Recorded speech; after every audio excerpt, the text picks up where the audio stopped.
Halo teman-teman, perkenalkan nama saya Andi Basufira dari Fakultas Ilmu Pendidikan Universitas Negeri Makassar. Adapun tujuan saya membuat video. Assalamualaikum warahmatullahi wabarakatuh. Salam damai budaya, Om Swastiastu, dan salam kebajikan bagi kita semua. Halo teman-teman, perkenalkan nama saya Andi Basufira dari Fakultas Ilmu Pendidikan Universitas Negeri Makassar. Jurusan yang saya tempuh pada saat ini itu pendidikan khusus. Adapun tujuan saya membuat video ini adalah untuk melengkapi tugas akhir mata kuliah Sosioantropologi Pendidikan dengan dosen pengampu Dr. Ibu Bastiana MSc dan dosen praktisi yaitu Bapak Eka Suhartono SPD MPD. Dengan topik yang saya ambil yaitu modernisasi organisasi kampus. As much and hard as he tries to hide, I can see right through his voice, you know, for he says my name black, I fade away somehow if he's too loud. What I would give for me to get my feet back. Berbicara tentang organisasi, sebenarnya organisasi-organisasi di kampus itu sudah kehilangan peminat. Mengapa demikian? Dikarenakan organisasi-organisasi kampus telah ditelan oleh modernisasi, kecuali organisasi yang berjalan berdampingan dengan modernisasi tersebut. Say what we want, say what we feel. Dan apakah kampus Universitas Negeri Makassar telah menerapkan modernisasi pada organisasi-organisasinya ataukah tidak? Take a chance with me.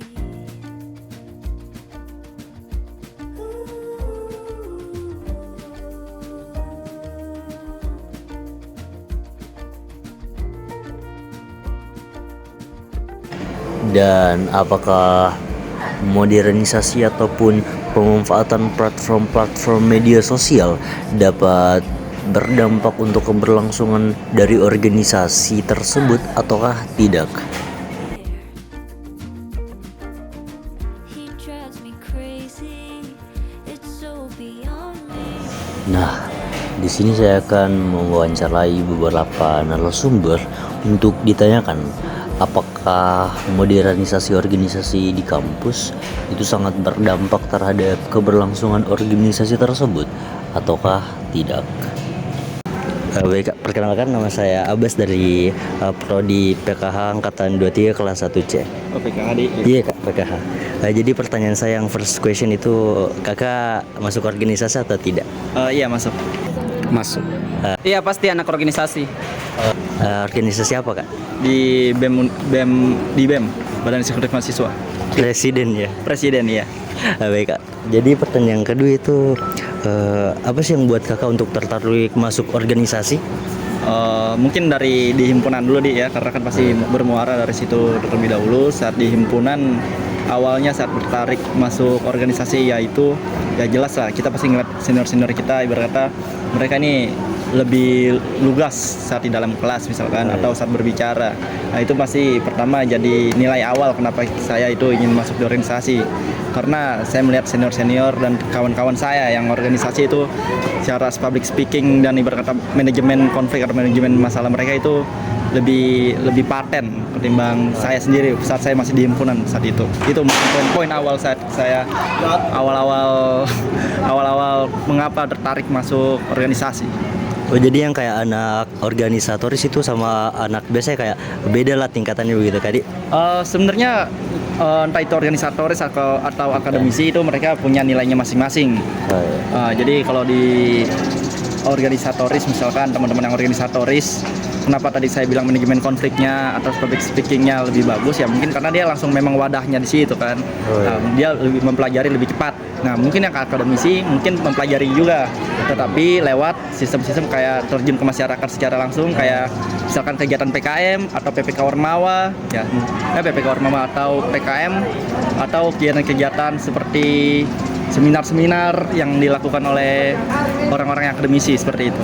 Pertanyaan selanjutnya itu kan pasti organisasi itu punya kayak plus minusnya. Nah, Iya. apa sih plus minus yang kakak rasakan di organisasi itu?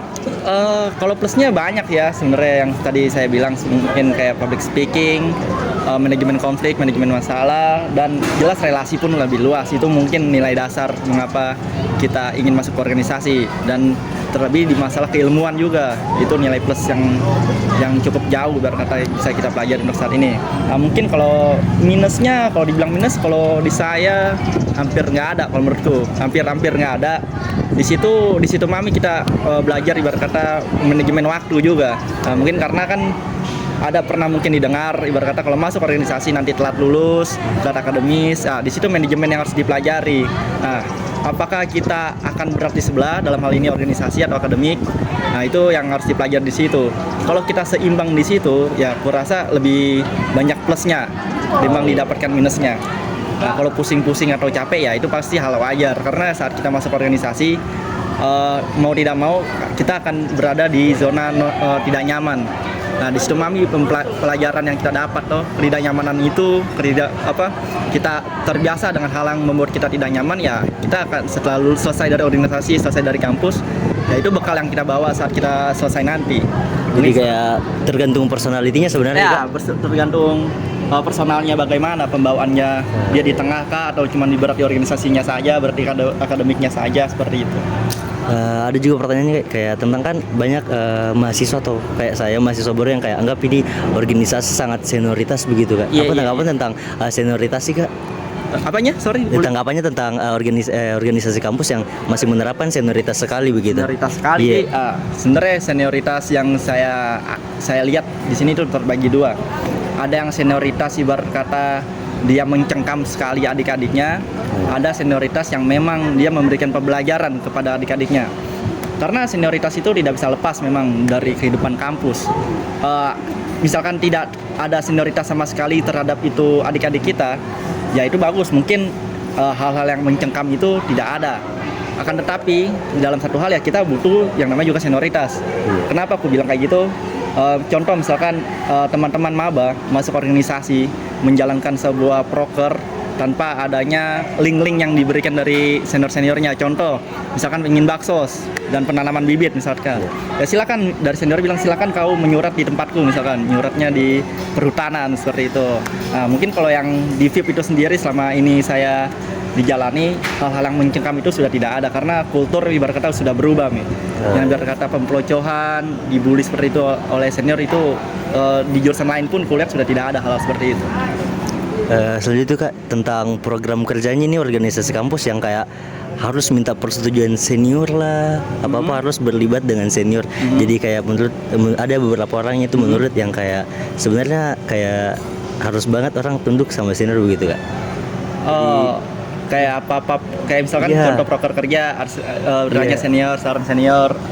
Sebenarnya kalau yang kulihat selama ini yang hal-hal seperti itu mungkin dulu ada, tapi itu yang tadi aku jelaskan sekarang, hal-hal yang mencengkam itu kalau kulihat yang di VIP sekarang senior-senior yang mencengkam sekali adik-adiknya itu mulai hilang kultur seperti itu. Jadi ini biasanya adik-adik atau maba yang biasa masuk ke organisasi itu dia sekedar menanyakan saja saran, bagaimana konsepku ini kak, atau kan sudah bagus atau tidak. Ya mungkin senior di situ memberikan saran seperti ini. Nah, di situ tapi dibalikan lagi, saran kan boleh diambil, boleh tidak. Nah, mungkin seperti itu. Tapi ya memang nggak bisa kita pungkiri mungkin di luar sana atau ada organ X yang masuk ke dalam atau apa ya, ada lah pasti 1-2 orang yang mengganggu konsepnya adik-adik ini, mungkin seperti itu. Lebih kayak komunikasinya antar senior dengan junior di kak. Iya, gitu itu kan, mungkin tinggal diperbaiki itu caranya seperti apa. Mungkin ada memang yang rese, tapi itu biasanya oknum. Jadi kita nggak bisa generalkan bahwasannya semua senior melakukan seperti itu. Last question kak, apa kayak motivasi lah untuk mahasiswa apalagi kayak saya mahasiswa baru untuk lebih mau berorganisasi begitu kak, biar dapat relasi pengalaman yang baru biar bisa dipakai untuk masa yang akan datang begitu. Sebenarnya kalau dibilang motivasi, adik-adik bisa, teman-teman atau adik-adik maba atau 22 atau 23 bisa mungkin melihat perbandingan yang tadi seperti saya maba kan, saya masih belum masuk organisasi, melihat perbandingan antara kakak-kakaknya yang aktif di organisasi dan kakak-kakaknya yang hanya kupu-kupu saja. Nah, dari segi berbicara pun pasti mereka agak sedikit berbeda. Mereka pasti menemukan perbedaan. Tetapi tidak bisa dipungkiri untuk kakak-kakak yang akademis pun bagus juga diikuti. Nah, jadi ini saya nggak bandingin antara organisatoris atau akademisi. Itu dua-duanya bagus, silakan pilihan. Dipilih mau yang mana. Tapi yang saya sayangkan adalah saat teman-teman adik-adik 4 tahun selama, apalagi di FIP 4 tahun tidak melakukan apapun, entah itu organisasi atau fokus ya belajar akademik yang lebih mendalam di jurusan masing-masing, itu sangat disayangkan. Hanya kuliah pulang itu sayang sekali. Menurut saya seperti itu. Itu mungkin motivasi dari saya tuh, amat sayang lagi kalau 4 tahun yang kalian lakukan hanya kuliah pulang saja. Iya Kak. Kalau boleh tahu organisasi apa Kak? Organisasi yang sekarang saya masuki adalah Badan Eksekutif Mahasiswa, yaitu BEM. Organisasi BEM ya. Ya. Jadi apa sih motivasinya Kakak untuk masuk di BEM? Oke. Kalau untuk motivasi sendiri ya pertama adalah belajar. Karena tempat saya sebelum masuk perkuliahan itu tidak pernah menyentuh yang namanya organisasi. Makanya ketika saya melihat organisasi yang ada di kampus, saya begitu tertarik. Apalagi masuk di badan eksekutif sendiri, melihat media-media di masa sekarang tuh banyak sekali berita tentang badan eksekutif yang memperjuangkan hak-hak rakyat. Makanya saya tertarik ikut BEM, kira-kira seperti itu. Jadi kan itu setiap organisasi pasti ada plus minusnya Kak. Apa positif serta negatif dari organisasi yang Kakak rasakan sampai saat ini? Kalau untuk negatif sendiri adalah menurut perspektif saya adalah kesadaran dari masyarakat mahasiswa itu sendiri. Tidak semua mahasiswa sadar akan masalah yang terjadi di lingkungan kita, terutama di FIP itu sendiri ya. Ternyata banyak masalah yang terjadi dan tidak sedikit mahasiswa yang tidak sadar akan hal itu. Makanya saya masuk dengan beberapa teman-teman di jurusan lain itu atas dasar kesadaran sendiri melihat masalah-masalah yang terjadi. Kalau untuk ditanya plusnya apa? Plusnya sendiri adalah itu tadi, ketika saya sadar, saya tahu harus mau melakukan apa, melihat masalah-masalah itu, menyelesaikannya bagaimana, kira-kira seperti itu. Itu plusnya. Jadi saya bisa menuangkan ide-ide saya melewati organisasi ini untuk menyelesaikan masalah-masalah yang ada. Oh iya Kak, dan kan itu banyak sekarang mahasiswa atau ya seperti saya kayak mahasiswa baru yang menjudge itu organisasi yang kayak senioritas sekali. Jadi apa tanggapan Kakak tentang organisasi kampus yang masih menerapkan senioritas? Saya rasa kalau soal itu ya itu sangat kulot sekali. Tidak ada kurasa yang seperti itu lagi, senioritas. Jadi kalau tanggapan saya mengenai kampus yang masih menerapkan senioritas, itu dia stuck di situ saja, tidak ada perkembangan, tidak ada perubahan dalam organisasi itu. Karena kita disetir, padahal kan kalau saya berpikiran masuk di organisasi atas dasar kemauan sendiri, bukan dipaksa toh. Artinya saya mau belajar sendiri. Ketika saya disetir sama senior-senior, itu bukan kemauanku. Berarti saya dipaksa untuk masuk belajar, bukan kesadaran sendiri. Jadi kalau mau dibilang pandangan terkait senioritas di kampus, saya rasa itu tidak bagus lah. Saya kira perlu dihilangkan. Baik Kak, bicara tentang setir menyetir kan ada biasa itu senioritas Kak, yang apa-apa itu harus maunya pindah jadi. Kadang ada pengurus yang ajukan program kerja seperti ini, senior ini kayak bilang, tidak usah, program yang saya ajukan saja harus yang kau lakukan begitu Kak. Kira-kira apa tanggapannya Kakak?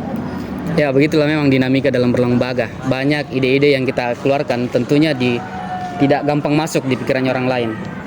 Makanya kita terjadi dialek di dalam untuk bagaimana pikiran kita sampai ke orang itu toh. Makanya banyak senior-senior yang bilang kamu harus begini, karena dia punya ide yang ingin disampaikan ke kita. Kita pun harus bisa menerima itu. Bukan maksudnya menerima saja. Kita pikirkan dulu, kira-kira baguskah tidak untuk kita sendirinya menjalankannya atau sebagai orang yang menjalankannya. Kalau untuk tanggapannya mengenai senior yang apa tadi? Maunya pindah jadi, saya rasa itu sama halnya dengan senior yang senioritas di kampus. Saya rasa terlalu kulat lagi lah. Kita punya ide sendiri dalam berlembaga. Seharusnya itu dulu yang diutamakan. Kita kembangkan idenya kita sendiri. Kemudian kalaupun memang ada saran-saran dari kakak-kakak yang pernah berlembaga, itu kita bisa terima. Kita utamakan dulu diri sendiri lah, jangan ke senior-senior dulu. Oh iya kak. Pertanyaan terakhir atau last question itu apa masukannya kakak atau apa motivasinya kakak untuk adik-adik ataupun teman-teman maba ataupun mahasiswa angkatan 22 yang ingin masuk organisasi begitu kak? Iya. Kalau untuk maba ya. Kalau untuk maba saya rasa sebelum masuk kuliah mahasiswa baru ini sudah banyak mengkonsumsi konten-konten di media sosial terkait organisasi-organisasi. Kalau kalian punya pandangan sendiri yang jelek karena melihat konten-konten itu sendiri, silahkan coba masuk dulu, melihat bagaimana realitanya di sana. Kalau memang betul-betul jelek, silahkan cari yang senyamannya kalian mau kemana.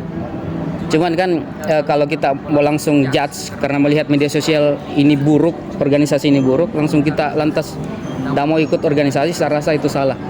Masuk dulu di dalam, lihat bagaimana orang-orangnya, bagaimana lingkungannya, bagaimana sekitarnya tuh. Apakah sesuai dengan visi yang kita punya? Kalaupun memang sesuai, ya silahkan ikut. Tidak ada paksaan.